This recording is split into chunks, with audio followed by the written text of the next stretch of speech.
Texas teachers under fire over what they said online. They're afraid for their lives. They've had death threats. They've had their families threatened. Now they're facing political pressure and fighting to keep their jobs. Part of my mission is to really kind of expose these woke indoctrinators, to purge them from our classrooms. Our team uncovers new details in this free speech fight that could come with career-ending consequences.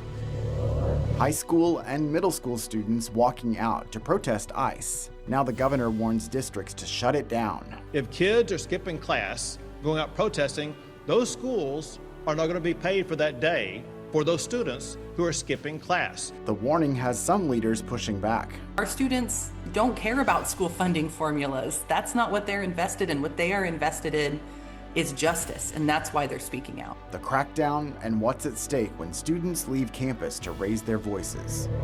Produced from the Capitol in Austin and airing statewide, this is the award-winning State of Texas. Hello, and thank you for joining us. I'm Josh Hinkle. Some Texas educators risk losing their ability to teach over comments they made on social media in the wake of conservative activist Charlie Kirk's assassination. Now, we obtained never-before-seen records that reveal the public pressure, backlash, and threats leveled against them. This week, we're looking closer at this free speech fight. Investigator Kelly Wiley reports attorneys representing those educators say they are willing to go to trial over any attempt to suspend their certifications.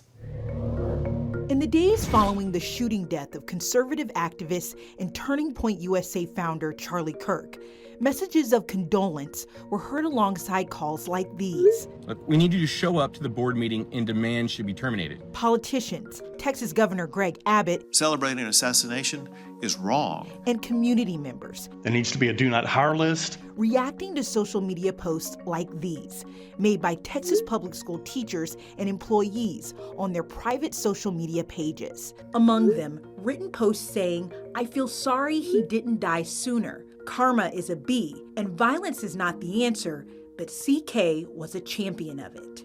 Records we obtained from dozens of Texas school districts show within 24 hours, school leaders began receiving complaints. How quickly did you have teachers reaching out to you following Charlie Kirk's assassination? Next day.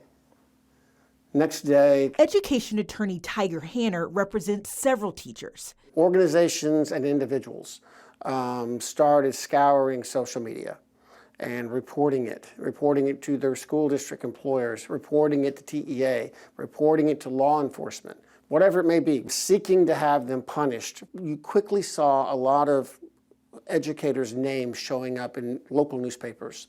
Texas State Rep Briscoe Cain, who's running for U.S. Congress, was one of the lawmakers calling out educators by name in posts on X and Facebook. They need to be called out. They need to be exposed. Part of my mission is to really kind of expose these woke indoctrinators, to purge them from our classrooms. Do you worry that publicly admonishing them, calling them out by name could bring harm to them?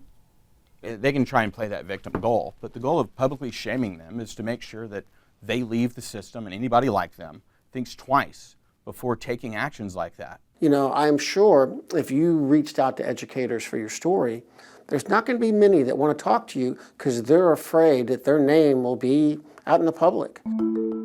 We did reach out to more than a dozen educators that public records requests revealed were reprimanded or terminated over their comments on Kirk. Few agreed to speak with us, and only if we concealed their identities. One educator who says she was doxxed or had her private, personally identifiable information exposed online after commenting on a post shared these messages she received, including one that said, "You're an amazing science experiment that needs to be exterminated." Another person who did not post but shares the same name as an educator terminated over social media messages said she received a text saying, "It's my job to hunt down evil people." They're afraid for their lives. They've had death threats. They've had their families threatened. 2 days after Kirk's death, the Texas Education Agency did something that National Teachers Union, American Federation of Teachers, said only one other state education agency put into action. Education Commissioner Mike Morath sent a letter to district leaders instructing them to report educators who made inappropriate comments about Kirk to the state for misconduct. The TEA declined our multiple requests for an interview. In a statement, Remadna said there's a difference between comments made in poor taste and those that call for and incite further violence, the latter of which is clearly unacceptable. I will be recommending to the State Board for Educator Certification that such individuals have their certification suspended and be rendered ineligible to teach in a Texas public school. Show me one comment that incited violence. I've not seen one. I work with lawyers like myself all over the state that are working on these cases. Not one. So what is his definition of inciting violence? Following Remadna's letter, the agency said it received more than 350 complaints in September, directly after Kirk's death. The TEA has declined releasing records showing the complaints leveled against educators, only a list of the school districts where they worked. Almost 4 months into the agency's review, it had closed out 70% of the complaints, but 95 remained open and under investigation. The law does not permit TEA to do that. They did it anyway. Chris Tritico is another attorney representing multiple educators at risk of losing their certification. Our government went out of its way to ensure that they were silenced. And not only silenced, but their jobs were threatened. And now their careers are threatened with the loss of their teaching licenses. In a federal lawsuit against TEA, the Texas AFT claimed the state's investigation into educators is unlawful and accused the agency of retaliation. The TEA tells us it does not comment on pending litigation. Records we obtained show some Texas school districts were also concerned about the legal framework for reporting educators over their social media posts made outside the classroom. In a letter, Cypress Fairbanks ISD legal counsel told TEA it reviewed 6 complaints in light of the First Amendment parameters for Texas public schools and a Supreme Court balancing test, and found each employee was speaking as a private citizen on a matter of public concern, and their posts did not result in incitement of violence or disruption to the workplace. But the letter went on to say the district would report the teachers to the state anyway, because of Remadna's letter indicating superintendents should report situations that appear to fall outside of the requirements in the Texas Education Code. And essentially, the fear is among superintendents that if they don't report it, they could be facing a fight for their certification for failure to report. Based upon my discussions with all the lawyers that do what I do, we're not going to accept any sanctions from TEA over any of these cases, not one of them. If TEA wants to try them all, we'll try them all. I'm not concerned with what the TEA is doing with their investigation. I think public pressure and public exposure is enough, and I believe that it worked. What would you say to those, especially educators, who might be concerned that they're being attacked for their beliefs? Mm-hmm. I'm not concerned with their personal beliefs. I'm concerned with what's going on in the classroom. I'm concerned about the safety and the health of the next generation. All right, but the social media comments weren't made in the classroom. It goes to their value system, and if you have this value system, I don't want you educating our children. Attorneys we spoke with said some school districts have bought employees out of their contracts to keep them from returning to the classroom. Records show some have faced threats of termination, some reprimanded, and some are still on paid leave. If TEA decides to move forward with suspending or rescinding teachers' licenses, it will have to go before the State Office of Administrative Hearings, where there would be a trial, Josh. So you've faced some resistance from some school districts over releasing these records. Some of those requests went all the way to the Attorney General, I understand. So what have you heard from that office? So really, in recent weeks, we started to hear one by one from the AG's office. So far, we've heard back on 3 of the opinions that districts sent out trying to withhold those records. And in all 3 of those cases, the AG has said to go ahead and release them to us. And so we're waiting to see what that will look like. Well, this week, the TEA announced a new Inspector General for Education Misconduct. Does that have any bearing on these cases? Absolutely. It would be his department that is conducting these investigations. And really, this department that he's now in charge of has a big job in the coming years. We've seen Senate Bill 571 expand the cases that they would be looking at. It's going to increase their workload. And also, there's a lot of calls for investigations that are happening. There's a lot being put on TEA's investigation department to look into so far. So they'll be involved in a lot of cases. All right, Kelly Wiley, thank you very much. Online now, you can explore our interactive map of where the TEA is investigating educators accused of making inappropriate comments about Kirk. You'll recall Kirk co-founded the conservative student movement Turning Point USA. Since Kirk's death, Governor Abbott has pushed to start more Turning Point USA Club America programs in Texas high schools.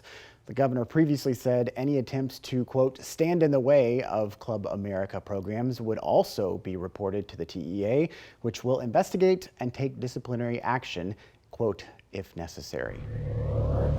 Students say they had to take a stand. We just wanted to step up and share our opinion on it and tell people in our community that what they're doing is wrong. State leaders pushed back, telling schools to shut down the walkouts. And that free speech of students does not include leaving the school to go protest. We look closer at the pressure of penalties over protests at Texas schools. Texas families can now apply for money to help pay for private schools. It's supposed to empower students, but some parents are raising concerns.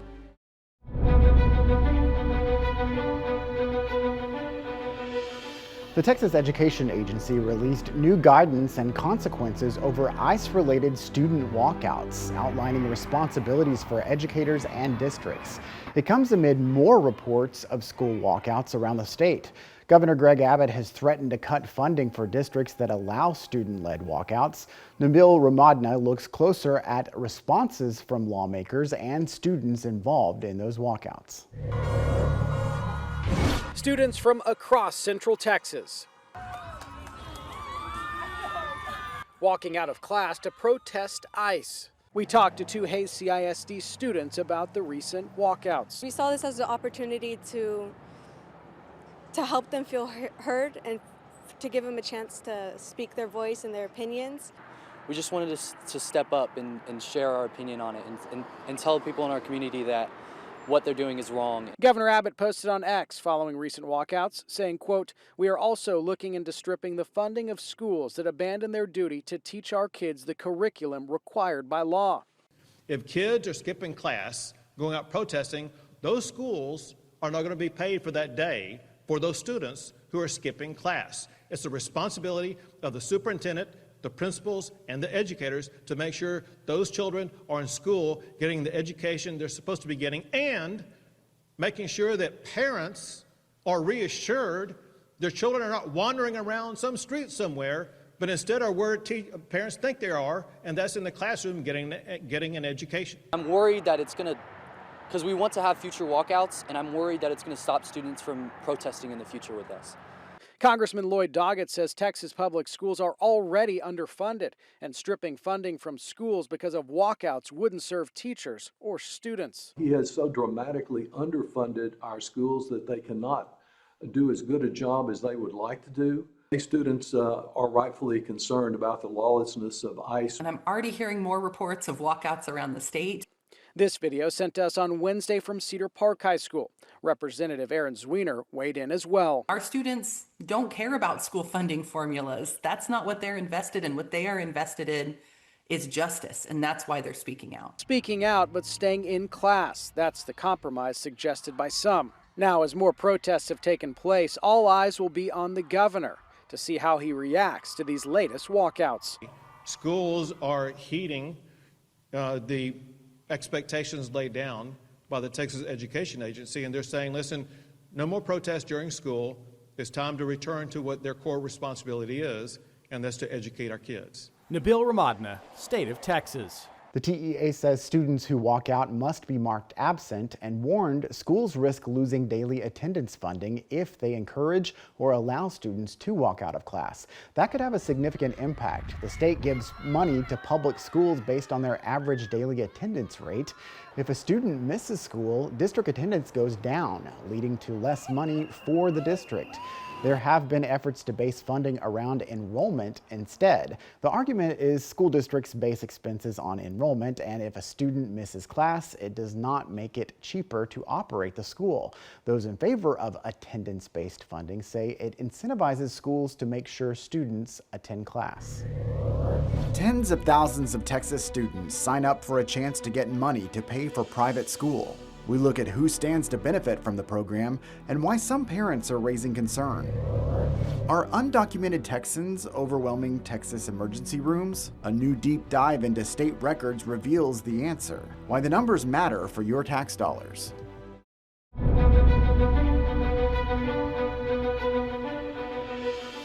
On Wednesday, the state started taking applications for the new Texas Freedom Account Program. Since then, thousands of parents have applied for a slice of the $1 billion lawmakers made available. Selected families will receive thousands of dollars every year that can be used to pay for private schools. It was one of the most hotly debated issues in the Capitol the past couple of legislative sessions. As Capitol correspondent Dylan McKim reports, that debate continues. Bye, Nolan. It's the end of the school day for students at Oak Creek Academy, an all-inclusive private school in Killeen, Texas that specializes in neurodiverse learners, like those with autism and dyslexia. There's my baby. Founder Dr. Tracy Hansen said she started the school to give parents another option to public school. Every child deserves an educational learning environment that is conducive to the way they learn. The yearly tuition to go here, $9,600. Hansen said the cost can be a barrier for some families who are looking for a change for their child. I would say about 5 families a week come through for a tour and cannot afford tuition. And it's one of the things, Dylan, that keeps me up at night. It was a tough road. Megan Carroll is a parent with 2 kids in the school. The youngest has autism. Her family moved houses to send their kids to Oak Creek. She said she's excited to apply for the Freedom Education Account. I can see that this could benefit so many others. But in Temple, Texas, one single mom is concerned about the new program. We have to have robust funding for public education and that public support. Jennifer Lee is a former educator, and her son is in 4th grade at a Title I public school. She said she looked into private schools, but said there were other barriers besides cost, like transportation. She wants to keep her son in his school, but worries his classmates will now leave. If students and the funding that was tied to them go away, you now have a school that is costing the exact same to run, but there's less money to run it now. Dylan McKim, State of Texas. The TIFA program will prioritize students with disabilities first, followed by students from lower income households. The state said only 20% of all the funds paid out in the program will go to students from the highest income households.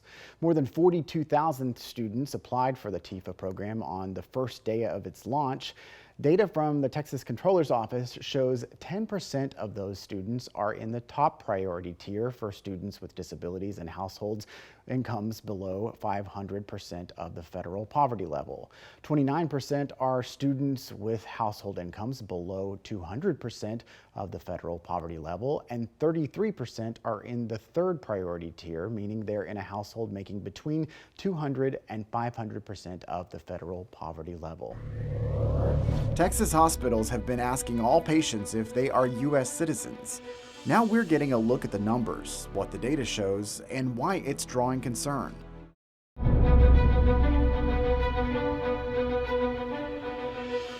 Even before President Trump's second term, Governor Greg Abbott wanted to know the impact of undocumented immigrants on health care in Texas. He directed the state health department to track the cost of emergency care for those patients. Our investigators have been reporting on the data since last year. As Arezow Doost explains, new numbers just released show fewer than 2% of hospital patients in Texas are undocumented. For more than a year now, Texas hospitals have been asking all patients if they're U.S. citizens. New data from the Texas Health and Human Services Commission shows from November 2024 to last August, about 240,000 undocumented immigrants went to a hospital. That's out of more than 12.6 million patients statewide. HHSC says hospitals spent more than $1 billion caring for those undocumented patients. Governor Abbott's executive order directed hospitals to start collecting the data back in November of 2024. It has drawn concerns from immigration advocates who have encouraged patients not to answer the question. It's asked during the check-in process. Here's an example from a children's hospital here in Austin. There's a brief explanation of the law and then the question, are you a United States citizen or lawfully in the United States? Patients can respond yes, no, or no response. The data shows nearly 1.4 million people did not answer the citizenship question. Also, while most Texas hospitals have been in compliance, 90 have not. We asked the state if it's received any complaints from hospitals having to submit this data, but we were told there have been none. The Texas Hospital Association also tells us it has nothing new to share about the data or compliance concerns, but has previously said care will never be impacted. We've repeatedly asked Governor Abbott's office what he plans to do with this data, but we've yet to get a response. For a closer look at the numbers, head to KXAN.com and click on this story in the investigative section. Arezow Doost, State of Texas. At the federal level, new policies are taking effect to restrict access for non-citizens to get health insurance under the Affordable Care Act. One change eliminates tax credits under the ACA for most legal non-citizens. A memo from the Congressional Budget Office estimates that 300,000 people will lose access to health insurance after the change. Thank you again for joining us for State of Texas. I'm Josh Hinkle. We'll be back next week to bring you an in-depth look at Texas.